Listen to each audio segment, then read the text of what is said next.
I used to believe that some voices were safe places. Not houses. Not people. Voices. Ethan's voice was one of them. It wrapped around me the first night we met, low and calm over the hum of the city bar, like it had already learned the shape of my silence. I remember thinking, this is a man who listens between words. A man who notices pauses. A man who won't leave. I was wrong about a lot of things back then. But not about how deeply I loved him.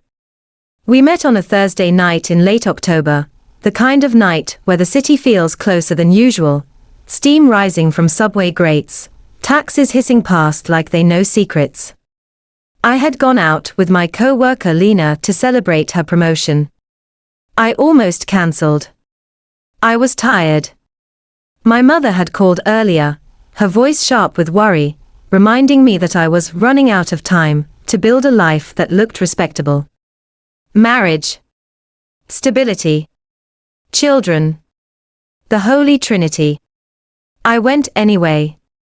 Mostly out of spite. Ethan was sitting alone at the bar, sleeves rolled up, scrolling through his phone like he was waiting for something to arrive late. When he looked up, he didn't smile right away. He studied me, like he was taking a mental photograph.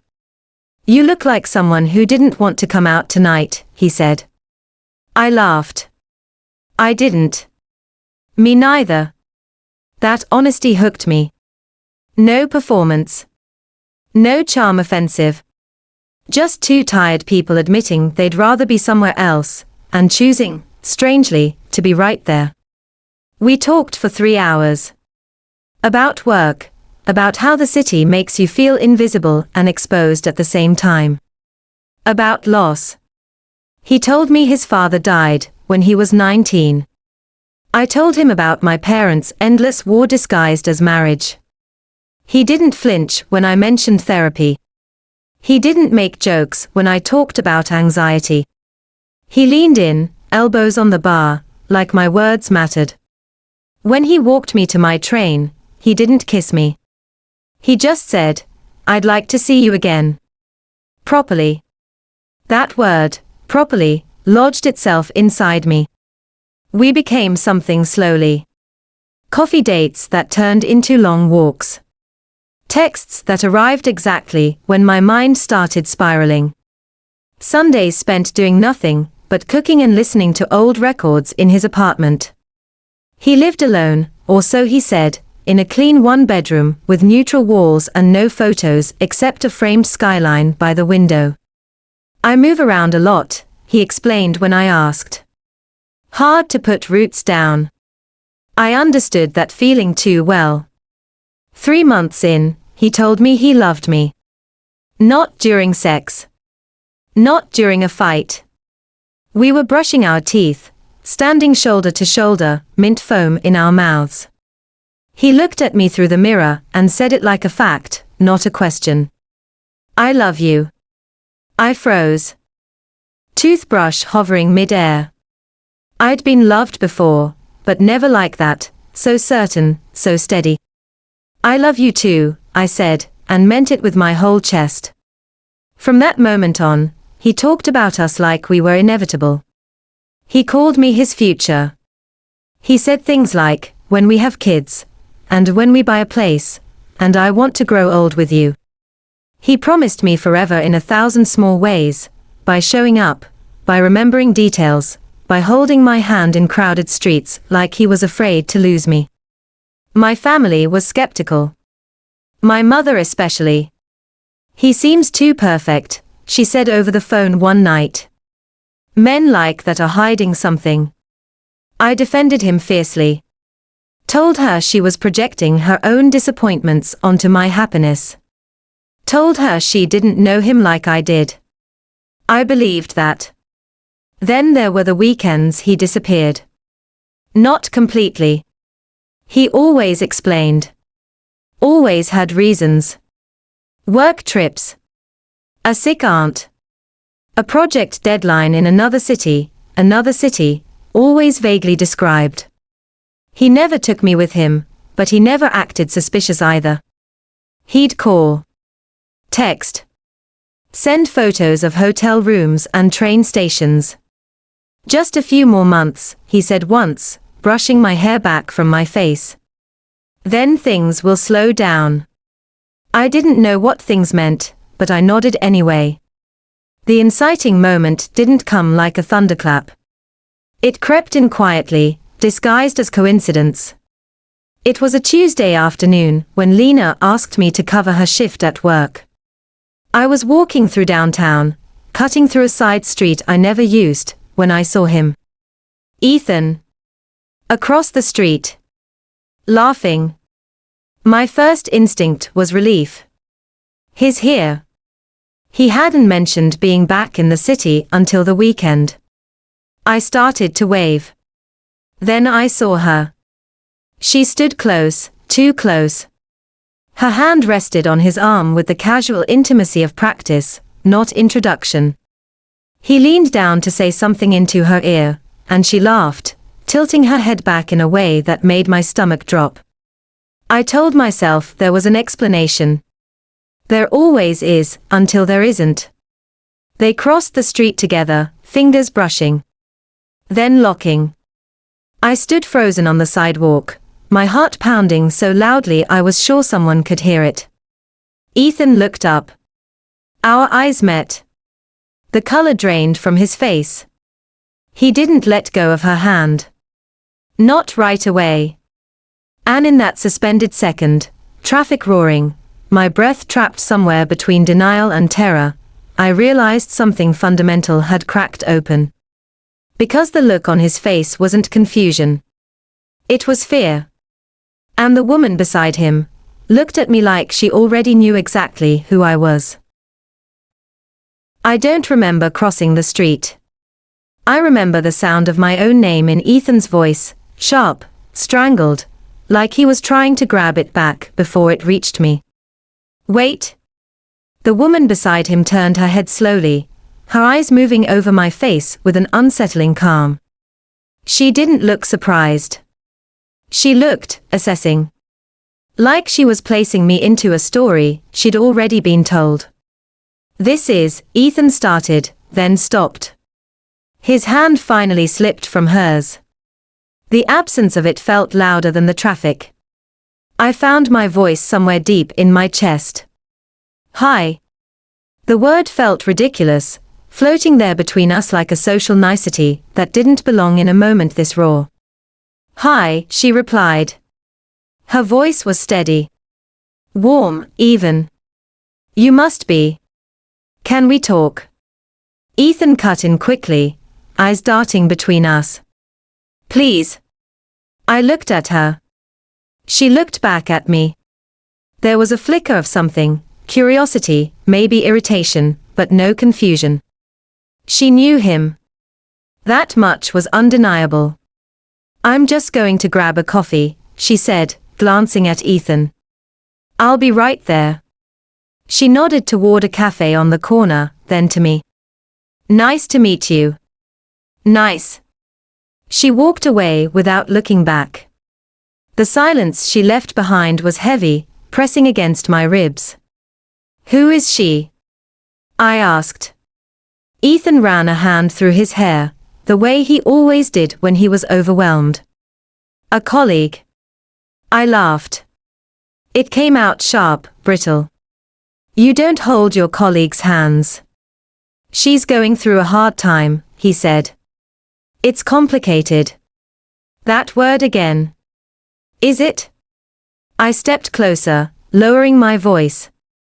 Because from where I'm standing, it looks pretty simple. You're here. You're with her. And you didn't tell me. I was going to, he said quickly. This wasn't how I wanted you to find out. My stomach dropped. Find out what? I waited. He didn't continue. What are you not saying? I asked. He glanced toward the cafe, then back at me. Can we not do this here? I wanted to scream. Instead, I nodded. We walked in silence to my apartment. Every step felt like I was moving deeper into something I couldn't see the bottom of. When we got inside, I kicked off my shoes and stood in the middle of the living room, arms crossed, bracing myself. "Well?" I said. Ethan sat on the edge of the couch, elbows on his knees. He looked small like that. Less like the man who promised me forever. "She's someone from my past," he said carefully. My chest tightened. "Is she your ex?" He hesitated. That hesitation said more than any confession could. "Yes," he said finally. I stared at him, trying to reconcile this with the man I thought I knew. "And you just ran into her?" "Accidentally. While holding hands." "It's not like that." "Then what is it like?" My voice cracked. "Because you tell me you love me. You tell me you want a future. And then I see you with another woman like I'm a stranger." He stood up, reaching for me. I stepped back. "I didn't cheat on you," he said, almost pleading. "I swear." I wanted to believe him. God, I wanted to. So I asked the question that scared me most. "Do you still love her?" Silence. Not the thoughtful kind. Not the kind where words are being chosen carefully. The kind where the truth is heavy and doesn't want to be carried. "I don't know," he said quietly. Something inside me collapsed. We didn't break up that night. We didn't resolve anything either. He said he needed time. Space. I said I needed answers. We agreed, weekly, to talk again in a few days. After he left, I sat on the floor for hours, replaying every moment of our relationship, looking for cracks. Missed calls. Unanswered questions. That other city he always went to. My phone buzzed. My mother. I almost ignored it. Then I answered. "You sound different," she said after I told her what happened. I knew it. Her words felt like salt. "Please don't say that." "He's married," she said flatly. I froze. "What?" "Men who disappear like that always are," she continued. "I've seen it before. He has a wife somewhere." "That's not true," I said, but my voice lacked conviction. "You don't know him," she pressed. "Not really. Come home this weekend. Let your father talk to you." The idea of my family dissecting my pain made my skin crawl. But a part of me, the scared, small part, wanted shelter. I spent the next 2 days barely functioning. At work, I stared at my screen without seeing it. At night, I slept with my phone in my hand, waiting for Ethan to explain everything away. He finally called on Friday. "I want to see you," he said. "There are things I should have told you sooner." My heart pounded. "Like what?" "Please," he said. "Just come." We agreed to meet at his apartment. When I arrived, the door was unlocked. Inside, the place looked different. Boxes stacked near the wall. Drawers half empty. "You're moving?" I asked. He nodded. "I didn't want you to find out this way." My breath caught. "Find out what way?" He looked at me, eyes full of something I hadn't seen before. Resignation. "There's a lot you don't know about me," he said. "And once I tell you, things are going to change." I waited for him to say it. He didn't. Not yet. I sat on the arm of the couch, because I couldn't trust my legs. The boxes made the room feel smaller, like the walls were closing in to listen. Ethan stood across from me, hands clasped together so tightly his knuckles had gone white. I noticed everything, how he wouldn't meet my eyes, how his jaw kept tightening like he was bracing for impact. "Just tell me," I said. My voice sounded far away, like it belonged to someone else. Whatever it is. I can handle the truth better than this. He exhaled slowly. I never meant to hurt you. That sentence, so rehearsed, so careful, sent a wave of anger through me. Stop, I snapped. Don't start with apologies. Start with facts. He nodded. Swallowed. Then, the woman you saw, her name is Rachel. The name landed harder than I expected. Names make people real. We were together for a long time, he continued. Before you. How long? I asked. 8 years. My chest constricted. 8 years isn't just someone from your past, Ethan. I know. And you're still in contact with her, I said. You're traveling to see her. Yes. The word echoed. Why? I whispered. He closed his eyes. Because I never fully ended it. The room tilted. I gripped the edge of the couch, grounding myself in the fabric beneath my fingers. So you were with me, I said slowly, while still emotionally involved with her. It wasn't like that at first, he insisted. When I met you, things with Rachel were already broken. I thought meeting you was my way out. Out? I laughed then, a hollow sound that surprised even me. So I was your escape plan. No, he said quickly. You are real. What we have is real. Was, I corrected. Because real doesn't feel like this. He took a step toward me. I stood up abruptly, needing distance, air, anything. You told me you loved me, I said. You talked about kids. About forever. I meant it, he said, voice breaking. I still do. How can you love two people at once? I demanded. He didn't answer right away. When he did, it was barely audible. I don't think love always leaves just because it should. That was the moment something in me gave way. All the nights I'd spent missing him. All the times I'd defended him to my family. All the futures I'd built in my head, they collapsed inward, folding into grief, so sharp it felt physical. I need to know, I said, pressing my hand to my chest like I could hold my heart in place. Are you still with her? He hesitated. Again. Yes, he said. In some ways. I stared at him. The man who used to feel like home now felt like a stranger wearing his face. In some ways, I repeated. Explain that to me. He looked tortured. We don't live together. We're not, like we were. But we haven't cut ties. There are responsibilities. What responsibilities? I asked. He opened his mouth. Closed it. Ethan. He turned away, pacing, running his hands over his face. I can't tell you everything. Not yet. That was when my anger turned cold. You don't get to decide that, I said. You don't get to keep choosing what I can and can't know when my life is wrapped up in your secrets. I'm trying to protect you. From what? I shouted. From the truth.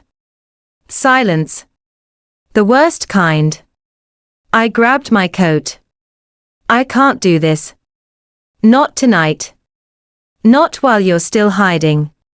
He blocked the door. Please don't go like this. I looked at him, really looked, and felt a deep, aching exhaustion. Move, I said. He stepped aside. The next few days blurred together. I stayed with Lena, who didn't ask too many questions, but kept tea in my hands and the TV on low, like noise could keep my thoughts from devouring me. My mother called constantly. I let it go to voicemail. Ethan texted. Long messages. Apologies. Explanations that explained nothing. I'm unraveling everything. I just need time. I love you. The words felt empty now, stripped of their power. Then, on Sunday afternoon, curiosity, or maybe self-destruction, won. I searched Rachel's name. It didn't take long. Her social media was public. Smiling photos. Weekend hikes. A dog. And then, my breath caught a picture from 3 months ago.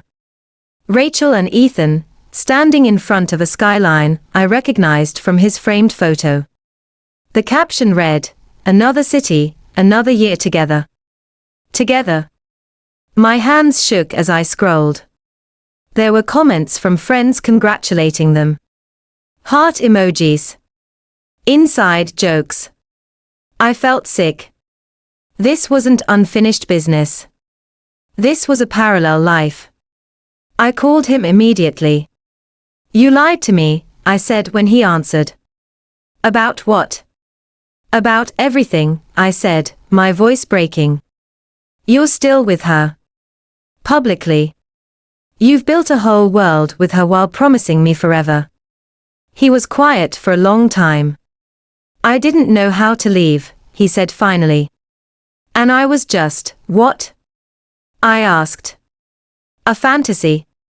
A secret?" "No," he said. "You were my truth here. Here. Another city. Another life." I sank to the floor, the weight of it all crushing me. "Does she know about me?" "Yes." The word sliced through me. "She knows," I repeated. "And she still holds your hand." "She knows parts," he said quickly. "Not everything." I closed my eyes, the image of her calm gaze replaying in my mind. She hadn't looked surprised because she wasn't. "I need to hear it from you," I said, tears streaming down my face. "What am I to you?" "You're the person I fell in love with when I wasn't supposed to," he said. "And now I don't know how to choose." The line went quiet. In that silence, I realized something terrifying. This wasn't the worst of it yet. He still hadn't told me everything. I didn't sleep that night. Every time I closed my eyes, I saw Rachel's face, not the version from her photos, smiling and sunlit, but the one from the street. Calm. Knowing. Like I was the one who had accidentally wandered into her life. By morning, grief had hardened into something sharper. Clarity. I texted Ethan one sentence: "I need the whole truth.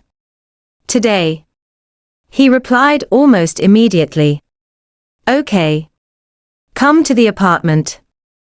I won't hide anymore." I didn't tell Lena where I was going. I didn't tell my parents.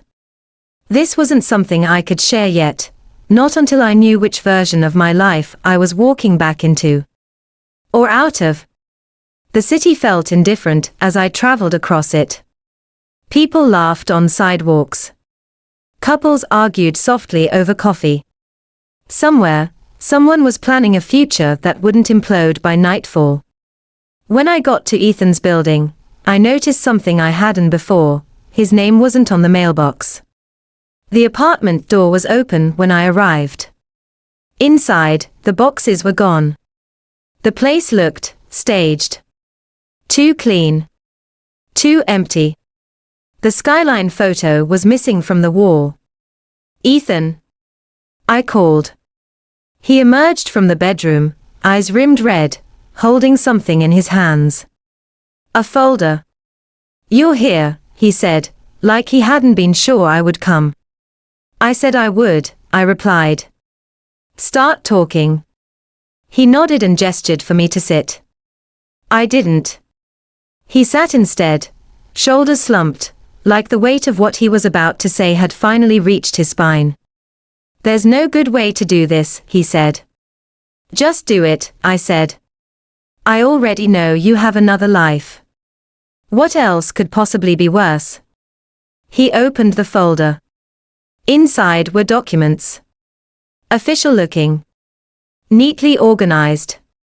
This is why I kept traveling, he said. Why I couldn't bring you with me.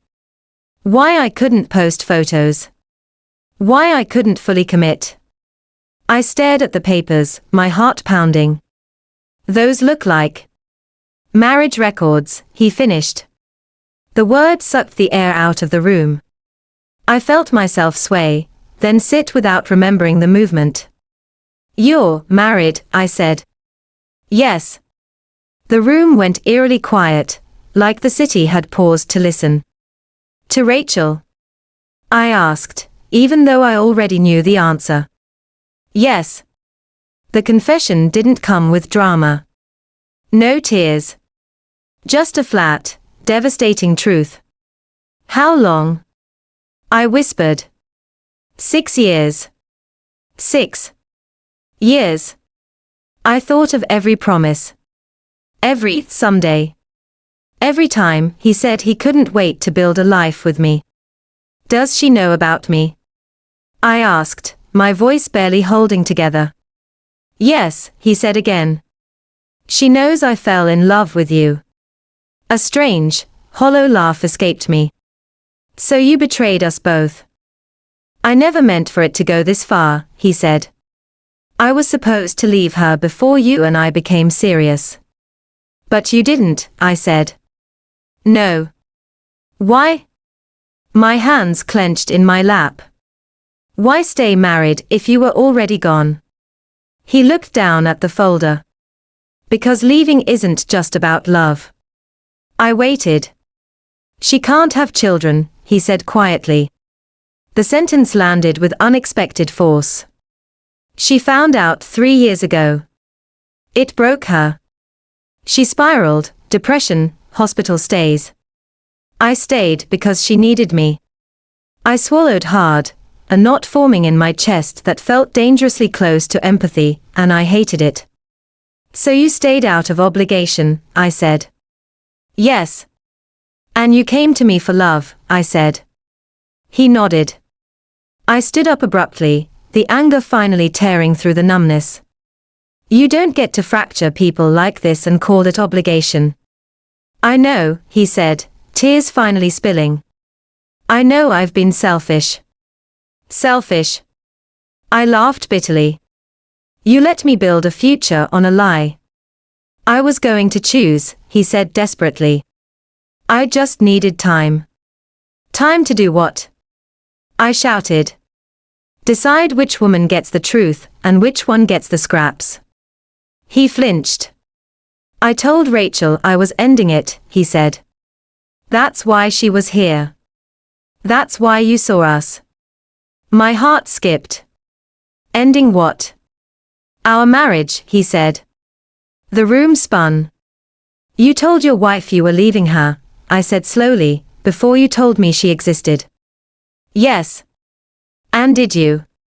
I asked. He hesitated. That hesitation again. The same familiar pause that had haunted me for months. She begged me to stay, he said. She said she'd break if I left. She reminded me of everything we'd survived together. And you believed you were responsible for holding her together, I said. Yes. I felt something inside me crack open, not with grief, but with horrifying understanding. So that's it, I said. I'm the woman you love. She's the woman you can't leave.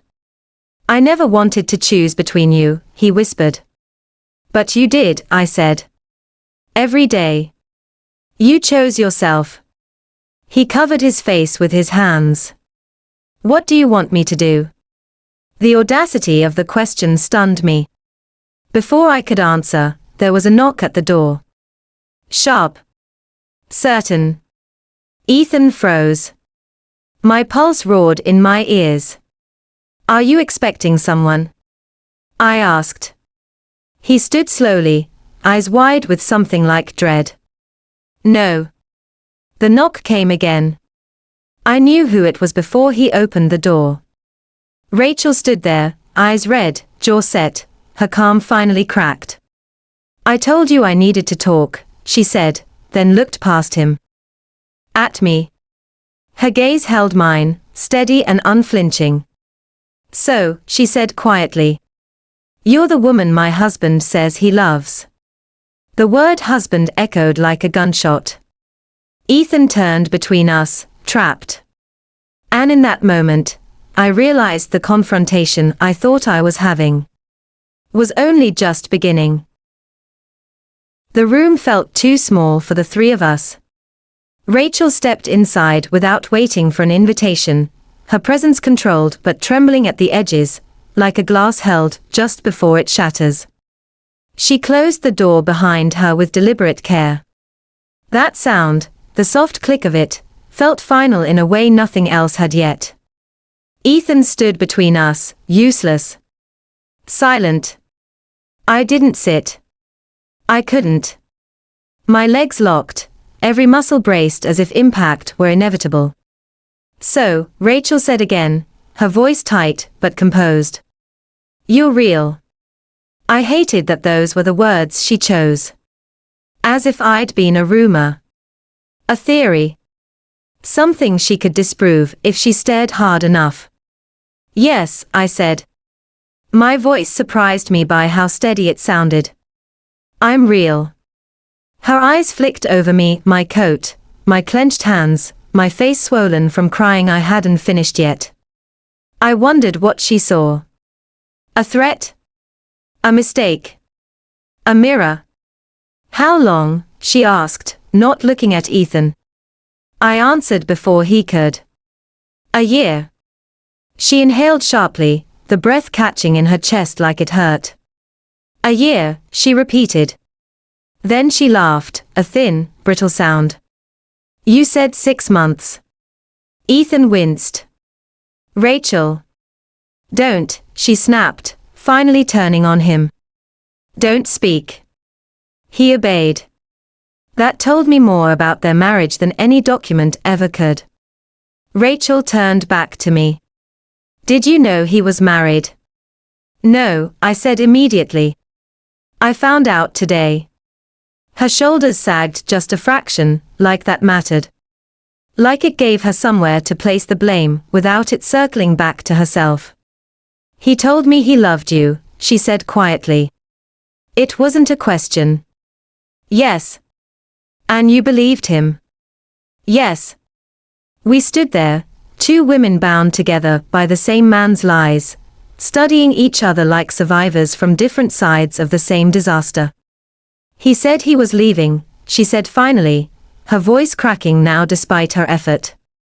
He said he'd finally chosen. I looked at Ethan. He couldn't look at either of us. When? I asked. Last week, she answered for him. He said he'd met someone else. That he couldn't keep living like this. A bitter smile tugged at her mouth. He didn't mention you had a name. Something inside me softened despite myself. Not forgiveness. Not solidarity. Just the painful recognition of shared devastation. I'm sorry, I said and meant it. She nodded once, eyes shining. So am I. Ethan finally spoke. I never wanted to hurt either of you. Rachel laughed again, this time louder, harsher. And yet here we are. She reached into her bag and pulled out a folded piece of paper, slapping it onto the table between us. Divorce papers. Already drafted. Already real. I came here to sign them, she said. I needed to look you in the eye first. I needed to know what I was losing him to. Her gaze locked onto mine. Searching. Measuring. Well? I asked quietly. Do you? She studied me for a long moment. Then she shook her head. No. I don't. That surprised me more than anything else. You didn't take him from me, she continued. He left long before you ever existed. She turned to Ethan then, tears finally spilling. And I won't beg you to stay anymore. The room held its breath. I'm done, she said. Whatever you think you're choosing now, it won't fix what's broken in you. She signed the papers with a steady hand, then looked at me one last time. I hope, she said softly, that you don't make the same mistake I did. Loving someone for who they promised to be instead of who they are. Then she walked out. The door closed behind her with a finality that echoed in my bones. Ethan collapsed onto the couch, hands shaking. I didn't think she'd. Stop, I said. He looked up at me, eyes raw and pleading. I can finally be honest now. With you. With myself. I stared at him, this man I had loved with every unguarded part of me, and felt something unfamiliar settle in my chest. Distance. You already were honest, I said. Just not with words. He reached for me. I stepped back. I lost everything, he said hoarsely. No, I replied. You gave it away. Silence stretched between us. Not the tense kind. The ending kind. I don't know who I am without you, he whispered. That's not my responsibility, I said. I picked up my coat, my hands steadier now than they had been in weeks. As I reached the door, he spoke again. Do you think, he asked, voice breaking, that someday you could forgive me? I paused, my hand on the handle. I don't know yet, I said truthfully. Right now, I'm still trying to forgive myself. I left without looking back. Outside, the city went on. Cars passed. People laughed. Somewhere, a couple held hands without secrets weighing them down. I walked until my legs ached, until the shock wore off and grief rushed in to take its place. I didn't know what came next, whether healing was linear or messy, whether love would ever feel safe again. All I knew was this. Forever, when built on lies, collapses. And I was standing in the aftermath, alone, breathing, still here. Wondering who I would become now that the truth had finally